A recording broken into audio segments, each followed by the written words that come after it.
dari Jakarta, seorang penulis. Saya mau tanya sama Pak Rocky mengenai bonus demografi di negara kita, Bung. Kan sebenarnya bonus demografi ini merupakan...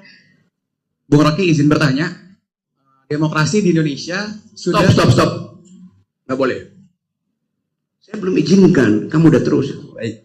Selamat siang, Bung. Ya. Saya mau bertanya berkaitan dengan apa yang Bung tadi sempat jelaskan bahwa kita ada tren pergeseran dari... Baik. Terima kasih, Jilat. Pak Rocky. 13 tahun ketika Amerika mau diproklamikan, maka para tokoh bangsa itu sudah berbicara tentang peradaban. Seperti apa peradaban Amerika? Mereka sampai kepada kesimpulan bahwa peradaban harus dibangun di universitas. Jadi, demokrasi yang mereka kembangkan itu dari awal sudah didesain harus lahir di perguruan tinggi. Saya ketika masih di Amerika, saya ambil course yang namanya American Democracy. Pada waktu itu bersamaan dengan pemilihan presiden dan saya ikut 4 presiden, saya ambil salah satu di antara mereka, hanya ingin mengasah seperti apa demokrasi dan peradaban Amerika itu dibangun. Poinnya adalah ketika universitas bungkam dan tidak lagi bersuara, maka di sanalah demokrasi itu mulai runtuh sebenarnya. Ketika di peradaban ini, ketika Jokowi pertama kali terpilih, Pak Salim masih ingat, saya diminta untuk bicara, saya bilang, Pak Jokowi bukanlah orang yang bisa dipercaya. Baru terpilih itu, waktu itu. Kenapa? Ketika saya menjadi rektor Universitas Islam Sultan Agung, isu tentang mobil SMK digulirkan sebagai seorang engineer, saya kirim utusan. Itu dia bilang, bohong saja, cuma akal-akalan. Kalau ini ditarik sampai sekarang, ya kita juga yang salah. Karena kita tidak cukup memeriksa kucing yang kita beli itu adalah kucing yang sebenar-benar kita tahu. Itulah problem kita demokrasi di Indonesia. Saya kira itu yang bisa saya sampaikan. Terima kasih. Assalamualaikum warahmatullahi wabarakatuh. Bung Rocky. Betul, demokrasi itu diasuh oleh pikiran. Satu waktu di abad 16, ada seorang wartawan datang pada seorang pemikir demokrasi namanya Jean-Jacques Rousseau. Wartawan itu bertanya, Profesor Rousseau, apa yang menyebabkan demokrasi gagal di Roma? Tahun 100 Roma itu berantakan. Pada itu negara demokrasi pertama. Kenapa Roma gagal memelihara demokrasi itu? Jean-Jacques Rousseau bilang begini, demokrasi itu ibarat buah, sangat bagus buat pencernaan, tetapi hanya lambung yang sehat yang mampu menerimanya. Dan kita, lambung macam apa yang dipunyai oleh Erlangga? Lambung macam apa nih oleh Prabowo? Lambung macam apa yang dipunyai oleh Megawati? Dan bahkan lambung macam apa yang dipelihara dipunyai oleh Pak Jokowi? Sehingga setelah 25 tahun reformasi, kita balik lagi pada square one. Bahaya otoritarianisme. Masyarakat dunia menerangkan bahwa Indonesia ada di dalam legacy, sedang menuntun legacy untuk kembali menjadi negara otoriter. Authoritarian personality ada pada Pak Jokowi dan akan menurun secara heredetik, bukan genetik, pada putra-putranya. Itu dasarnya. Kecemasan kita bahwa ini keluarga dengan DNA politik yang otoritarian. Kenapa? Karena tidak ada perdebatan di dalam politik yang dikeluarkan oleh Pak Presiden yang bisa menimbulkan harapan bahwa akan ada pertengkaran akademis. Hari-hari pertama saya masih minta teman-teman LSM yang masuk ke istana untuk bilang pada Jokowi setiap minggu bikin public address. Undang budayawan yang paling kritis, undang pemimpin redaksi paling kritis, undang mahasiswa paling kritis. bikin sore-sore itu bicara tentang negara. Sama seperti dilakukan oleh siapa dulu di Prancis, itu François Mitterrand. Setiap sore dia undang orang yang paling begal itu. Mari kita debat.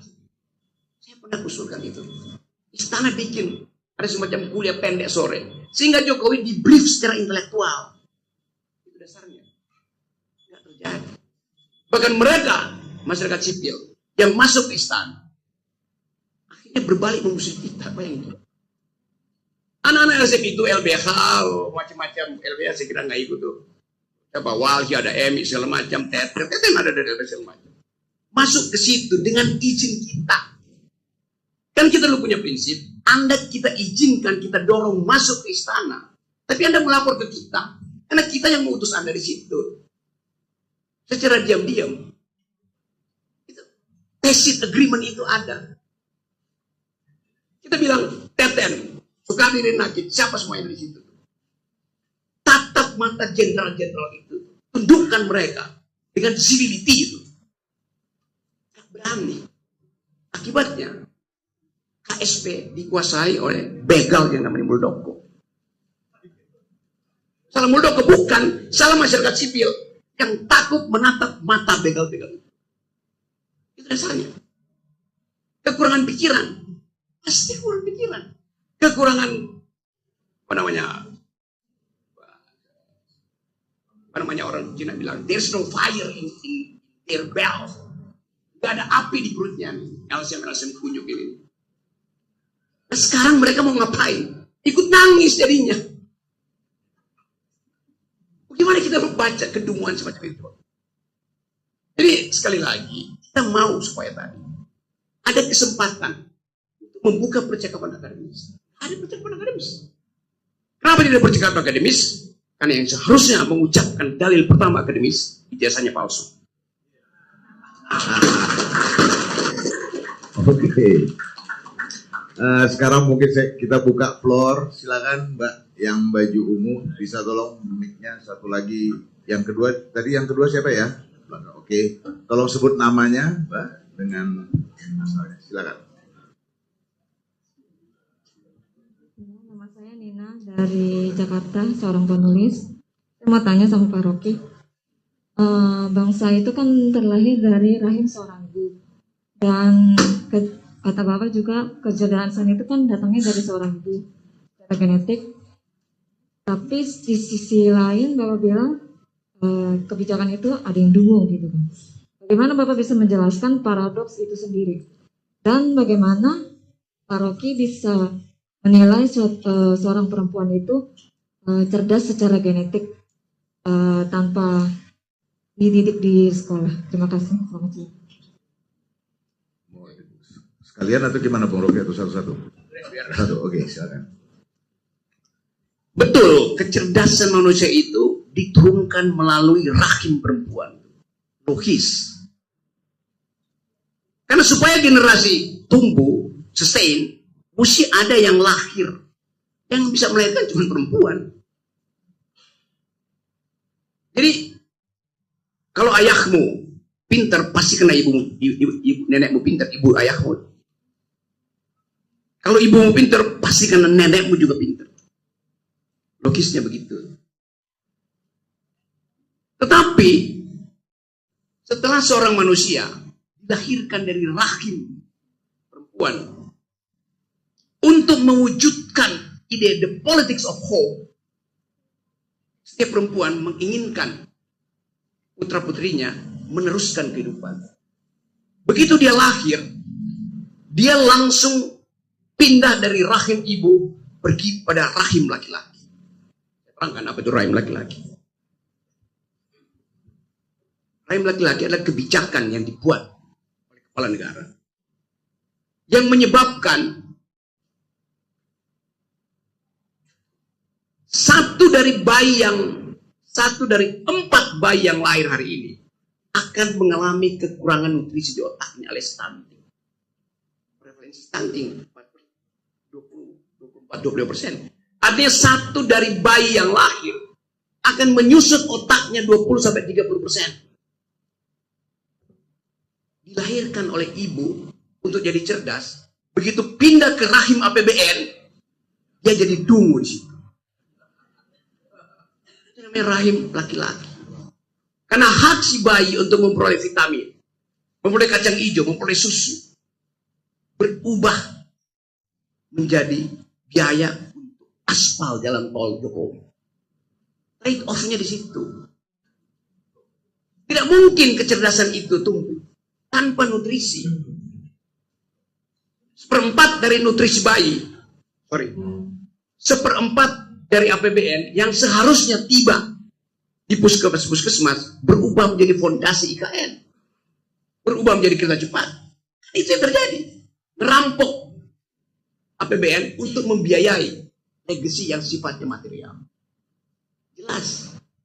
Jadi pembodohan itu terjadi karena si bayi pindah dari rahim ibu pergi pada rahim laki-laki. Rahim patriarki. Rahim dinasti. Lebih dari itu, bayi yang sama,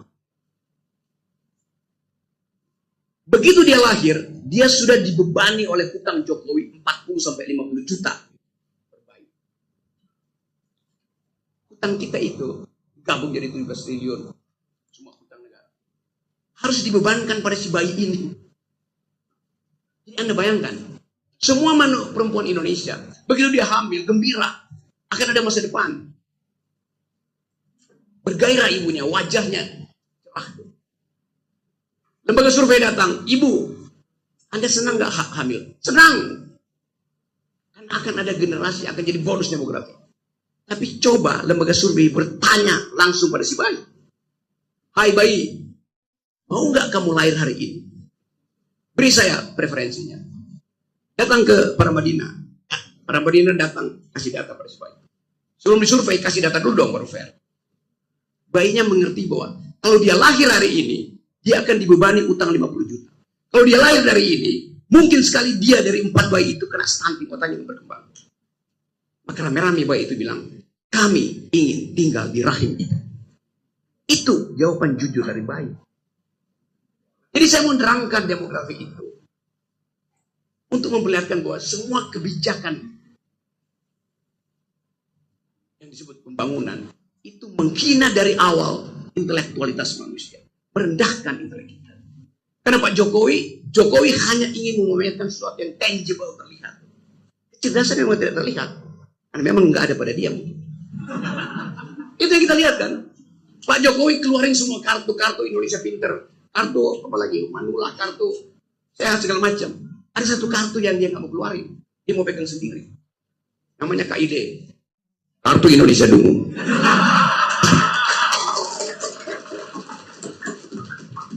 Oke. Sebelum keluar kartu yang lain, ada yang ini. Siapa tadi yang kedua? Silakan Mas. Setelah ini siapa ya? Ya, oke, Mbak Sana ya. Mas Heru, silakan. Baik, terima kasih sudah diberikan kesempatan oleh moderator. Perkenalkan, nama saya Amar, saya adalah mahasiswa dari Ciputat. Bung Rocky izin bertanya, demokrasi di Indonesia sudah... Stop. Nggak boleh. Saya belum izinkan, kamu udah terus. Baik. Izin Bung Rocky Gerung. Tidak boleh. Duduk aja, duduk. Ganti. Ini orang nggak ngerti hak dia itu. Anda nggak boleh minta izin bertanya. Anda di sini untuk menggugat saya, jangan sekedar bertanya. Membantah pun Anda dilindungi oleh undang-undang Paramadina. Yang lain. Oke. Silakan Mbak. Yang belakang. Mas tolong. Mic-nya. Jangan minta izin ya.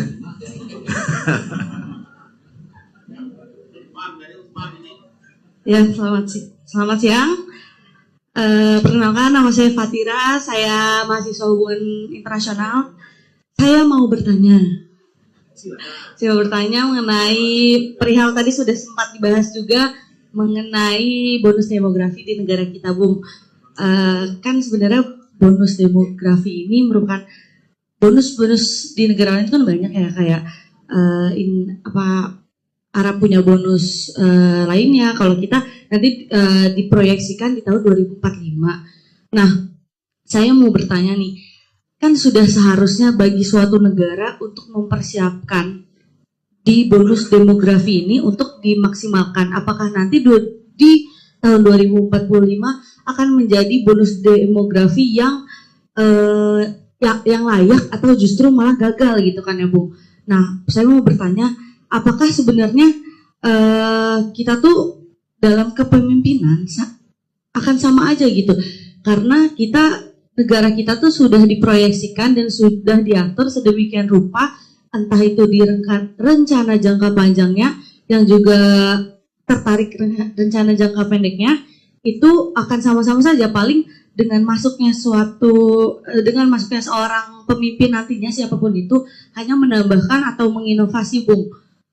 Menurut Bung bagaimana mengenai rencana dan proyeksi itu tuh sebenarnya sudah sama aja dan tinggal ditambahkan inovasi, atau masih pentingnya ideologi suatu pemimpin di dalam memaksimalkan bonus demografi kita di tahun 2045. Terima kasih, Bung. Selamat siang. Coba saya koreksi dulu ya, istilah bonus demografi. Istilah konyol, salah, tapi dipakai terus itu. Anda baca literatur, gak ada istilah bonus demografi. Yang ada demographic dividend. Cuman Jokowi kan, jangan terus dah. Bonus itu diberikan cuma-cuma tuh. Dividen artinya mesti ada dulu investasi baru bisa dapat dividennya. Ada yang diinputkan di sini. Dari awal Anda bisa tentukan bahwa nggak akan ada bonus demografi kalau bayi yang lahir hari ini dia harus bayar utang dulu dan isi kepalanya akan drop 30% otaknya. Mana mungkin ada bonus demografi kan? Kesalahan kedua adalah kabinet sama Jokowi nggak pernah menerangkan bahwa bonus demografi, kalau pakai istilah mereka, itu baru disebut bonus dibandingkan dengan perkembangan demografi yang sama di Filipina, di Thailand, di Vietnam misalnya. Pak Jokowi bilang, kalian anak-anak muda, kalian akan bonus demografi, kalian akan punya penghasilan 10 kali lipat sejak sekarang. Masuk akal, kan ekonomi kita bertumbuh, apalagi kalau Jokowi di pitch itu. Kita akan dapat bonus demografi 10 kali lipat pendapat kalian 2045. Senang kalian? Iya. Itu kalau anak muda seumur kalian di Vietnam, Thailand, Hong Kong, Singapura, negaranya bertumbuh cuma 2 kali lipat baru Anda bonus. Nah karena itu kalau misalnya IQ orang Singapura 105, IQ kita 78. 10 tahun kemudian dia bertumbuh 30 kali, kita cuma bertumbuh 10 kali, tetapi kita miskin. Kan itu namanya perbandingannya begitu cara membaca statistik. Jadi begitu cara kita melihat, jangan kita dihipnosis. Anda akan, iya bonus demografi kalau cuma ada satu negara di Asia, yaitu Indonesia. Kan mesti ada perbandingan, apalagi negara lain yang Eropa misalnya bisa speed up berkali-kali lipat. Jadi batalkan ide itu. Akan ada bonus demografi versi Jokowi. Kamu ganti sendiri. Bonus demografi versi Pak Madinah, bila IQ nasional kita udah minimal 112. Terima kasih. Mas, saya kasih kesempatan yang tadi. Kalau mau naik, tapi jangan pakai minta izin ya. Bung Rocky ini baik orangnya. Ayo, silakan.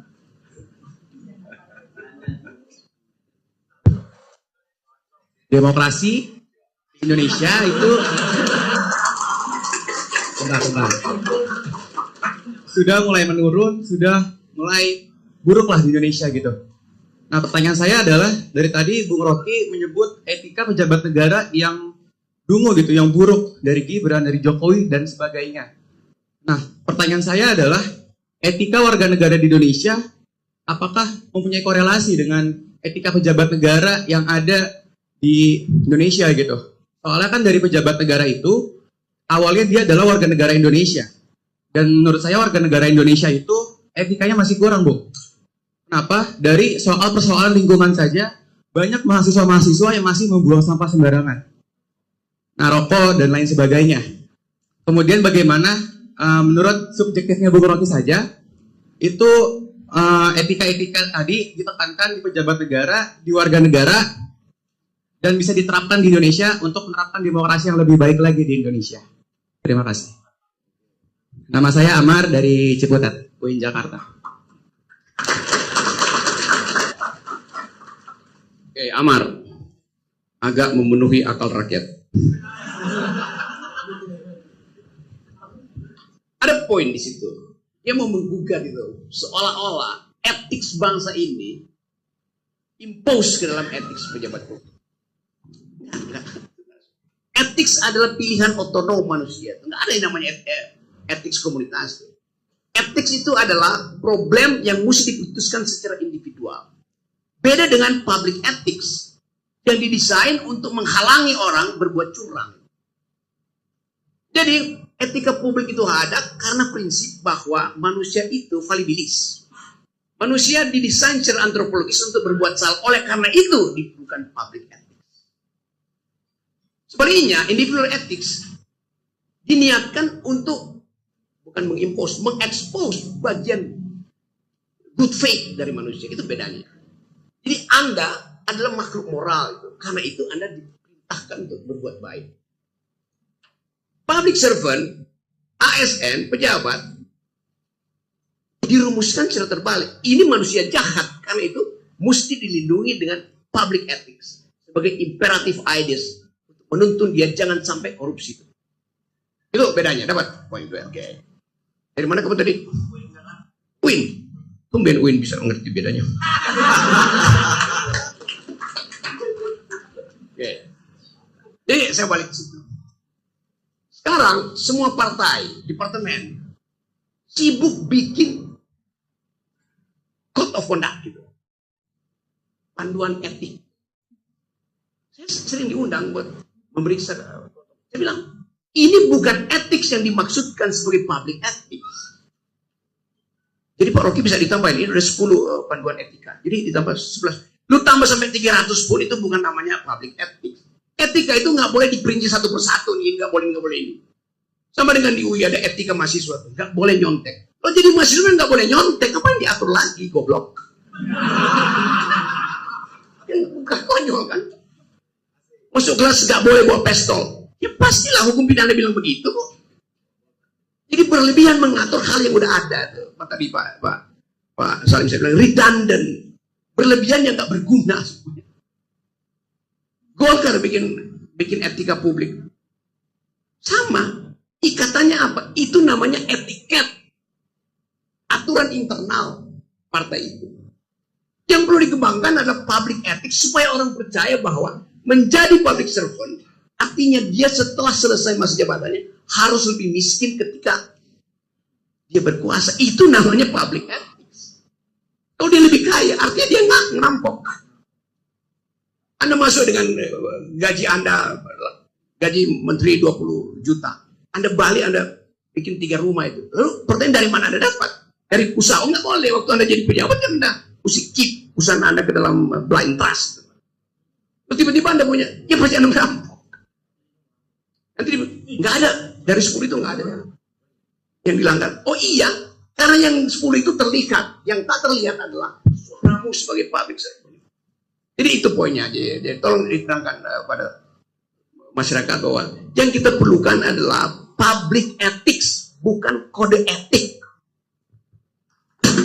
Oke, satu pertanyaan terakhir. Ya, silakan. Soalnya waktunya sudah mau habis. Satu pertanyaan lagi, Bung.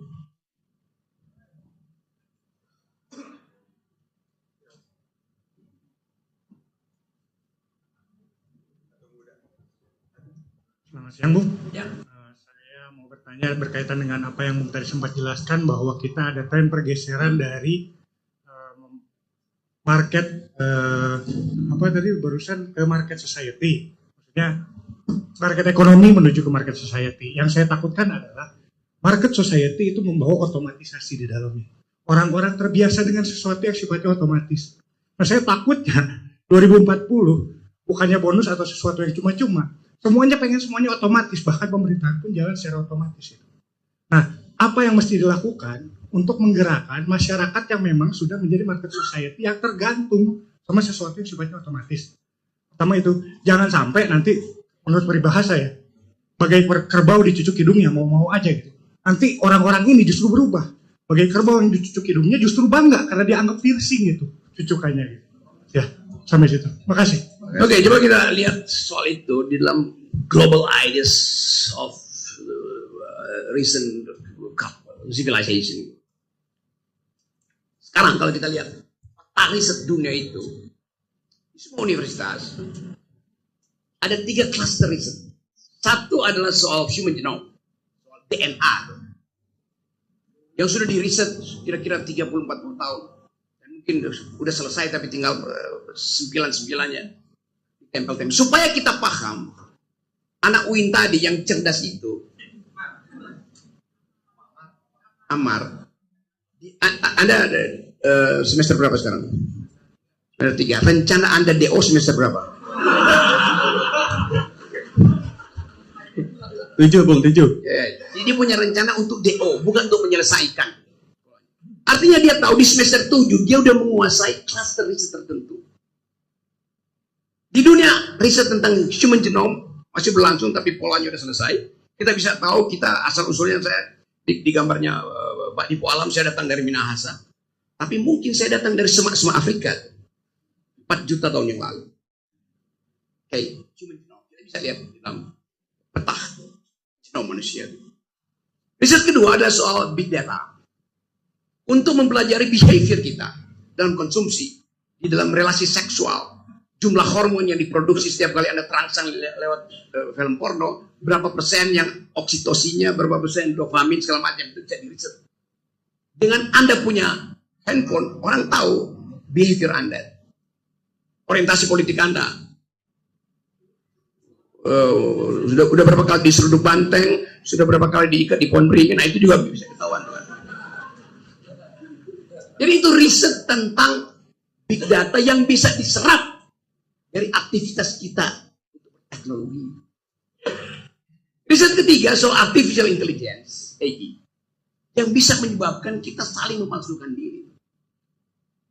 Nah, ini riset yang sedang tumbuh di dunia. Di BRIN risetnya hanya boleh berlangsung berdasarkan prinsip Pancasila. Kata Ibu Mega begitu. Gak boleh ada riset lain kecuali dituntun oleh Pancasila. Riset yang dituntun oleh ideologi itu bukan riset. Riset tidak boleh berbasis pada ideologi. Satu-satunya riset yang dituntun oleh ideologi itu riset tentang ras Arya yang dipraktekkan oleh rejim Nazi. Itu satu riset. Basisnya ideologi. Jadi sekarang BRIN itu yang dulu dipimpin oleh Pak Dipo Alam berubah menjadi riset yang rasistis. Karena dituntun oleh ideologi. Jadi kebebasan riset pun kita lihat. Karena semua apa namanya BRIN itu kalau nggak setuju paling cao tuh. Terus kita nggak tahu yang diriset oleh BRIN apa itu. Badan Riset dan Inovasi Negara. Nah, kita ingin supaya 3 klaster itu kita bahas sama-sama. Di mana posisi Indonesia di dalam 3 klaster riset? Human genome, Anda tahu human genome, Anda tahu data, Anda bisa kendalikan market. Asal usul Anda datang dari Afrika. Pembuluh darah Anda dialiri oleh jenis darah A, agriculture. Berarti mesti diproduksi makanan. Karena Anda pasti akan konsumsi itu. Untuk mengetahui berapa banyak Anda bisa produksi, berapa banyak perusahaan bisa menipu Anda, dibantu oleh artificial intelligence. Dalam politik juga begitu, politik dunia juga begitu. Tetapi yang unik hari ini, ada pertumbuhan tadi etika global.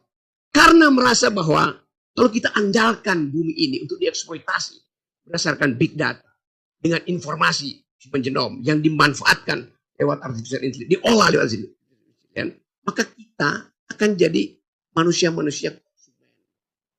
Itu yang membuat para ideolog kapitalis bahkan menganggap bahwa kalau model growth ini masih diteruskan, dunia ini akan hancur karena soal lingkungan. Itu dasarnya kan. Sehingga beberapa bulan lalu, beberapa tahun lalu, Davos, tempat seluruh CEO dunia yang mengerti tentang cara mengarahkan dunia, cara mengatur perang, bagaimana mencicil kemiskinan itu, bersepakat melihat bahwa saatnya menumbuhkan kembali human solidarity. Jadi ajaib, dunia sekarang bicara tentang human solidarity. Indonesia masih berupaya untuk menghasilkan produk yang sifatnya merusak alam, menggali-gali. Kan coba bayangin, di mana tambahan teknologi? Batu bara itu digali doang, cuma pakai skop aja itu bisa dijual. Di mana teknologinya? Ya pakai beho itu skop gede sama aja. Ya kan itu dasarnya kan. Sawit, orang manjat-manjat aja suruh monyet-manjat, jual jadi. Bisa dong. Jadi nggak ada nilai tambah teknologi di situ. Sementara kerusakan lingkungan terjadi di mana-mana. Tapi nanti Pak Jokowi bilang, nggak mungkin Rocky Gerung berbohong. Lihat dari drone, tutupan hijau Indonesia bertambah, bukan berkurang. Emang. Tapi Anda lihat, tutupan hijau itu bertambah tiap tahun, tiap bulan. Karena lapangan golf bertambah, hijau juga lapangan golf. Jadi kita mesti baca secara kritis. Jadi teman-teman semua, terutama anak muda, sekarang ada semacam solidaritas anak muda untuk merawat lingkungan. Mereka akan bertanya pada Anda di UIN, mereka nggak tanya, do you speak Quran, do you speak Pancasila, mereka akan tanya, do you speak environmental ethics? Dia akan tanya begitu pada Anda. Do you speak gender equality itu? Setelah Anda bilang, ya saya mengerti environmental ethics, baru dia tanya, do you speak financial market? Itu pertanyaan belakang semuanya. Setelah mereka tahu Anda pro lingkungan, anak muda di Birmingham misalnya, kontak Anda di WA atau di Instagram Anda. Oh, Mas siapa namanya tadi? Amar, kamu ternyata punya baju yang unik ya. Mari kita tukar-tukaran baju itu. Baju dari Birmingham tiba di kos-kosan Anda di Ciputat. Lalu Anda lakukan pertukaran, tidak melalui pasar. Jadi banyak mall ya di Eropa sekarang yang akan tutup. Nggak ada nih anak muda yang masuk mall karena dia tahu bahwa buat bikin satu celana jeans kira-kira 30 batang pohon ditebang. Dan pohon itu ditebang di Kalimantan. Jadi ethics evolve. Etik itu bertumbuh. Justru karena keperhatian terhadap lingkungan. Nah di kita, di Indonesia itu, Jokowi bilang bahwa silahkan bongkar IKN, datangkan investor, dan gusur sarang burung, biarkan ular itu nggak punya sarang lagi, hancurkan rempang segala macam. Jadi ada kontras intelektual antara kebijakan yang seharusnya merawat lingkungan dan ambisi presiden untuk memamerkan legasinya dia. Itu soalnya. Makasih. Oke. Saya kira kalau wah ini ada Pak Salim. Berikan kesimpulan. Baik, mungkin terakhir pada Pak Salim silakan.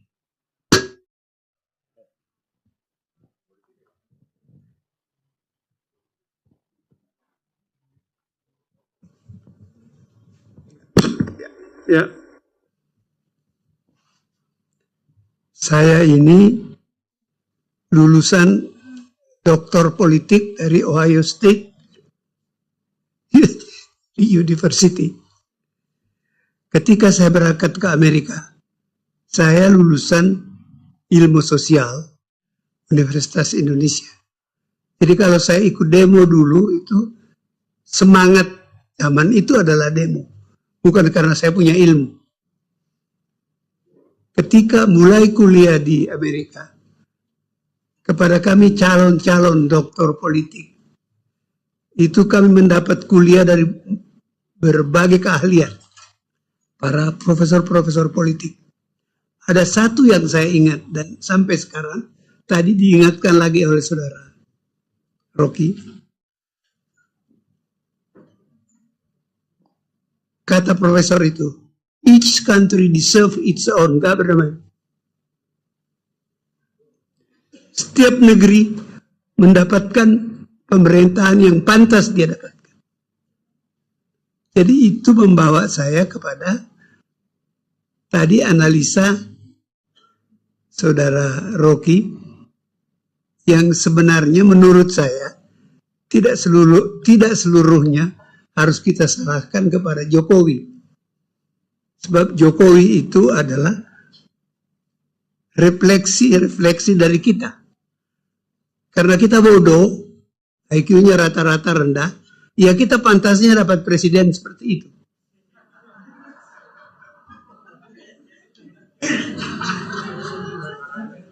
Itu cara saya menafsirkan ucapan profesor saya di Ohio itu. Nah, saya ingin dengar komentar saudara Rocky. Silakan.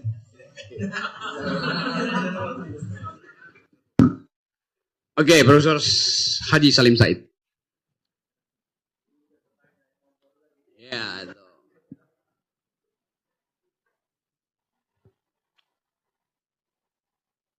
%82 dari pemilih kita hanya lulus 7 tahun, artinya tidak lulus SMP. Jadi Anda bayangkan, ada 82% pemilih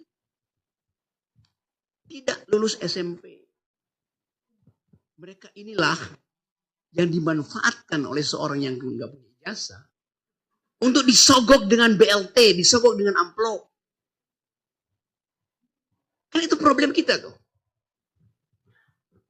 Jadi memang ada semacam resiprokasi antara keinginan untuk menguasai kedunguan publik dengan kedunguan dia sendiri.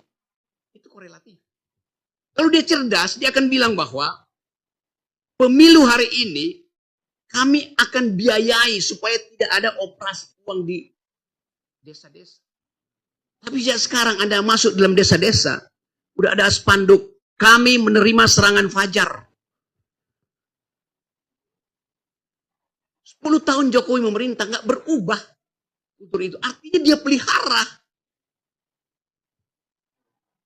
So, kita berupaya untuk mengingatkan bahwa mental seseorang yang hanya ingin memamerkan capaian-capaian fisik, melupakan bahwa demokrasi tadi is the government of reason through the government by the people.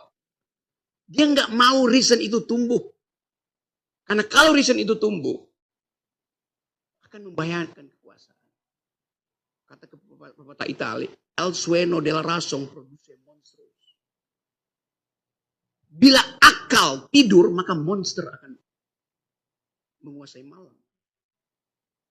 Dan monster itu sekarang lagi berupaya untuk menguasai publik politik Indonesia lewat Mahkamah Konstitusi. Itu dasarnya. Jadi sekali lagi kita mau hentikan itu. Karena mereka, they are riding the tidal wave of stupidity. Itu yang terjadi kan. Gak ada satupun ketua partai yang datang mengatakan, saya punya dissenting opinion terhadap Gibran. Ada SBY tapi sedikit, ya siksa. Saya tahu itu. Mana Golkar pernah ucapkan, walaupun saya tahu kasak kusuk dalam Golkar, jangan Gibran, jangan. Demikian juga Pak Prabowo di Gerindra tuh, ya separuh mungkin bilang iya sebelum enggak. Tapi mengucapkan itu secara telak dengan argumen yang kudus, tapi sekudus tajam, gak ada yang berani. Jadi saya kira kita mau ucapkan itu sekali lagi, supaya Indonesia tidak ditenggelamkan oleh dunguisme. Assalamualaikum warahmatullahi wabarakatuh. Waalaikumsalam. Oke, terima kasih banyak Bung Rocky. Saya kira saya tidak akan menyimpulkan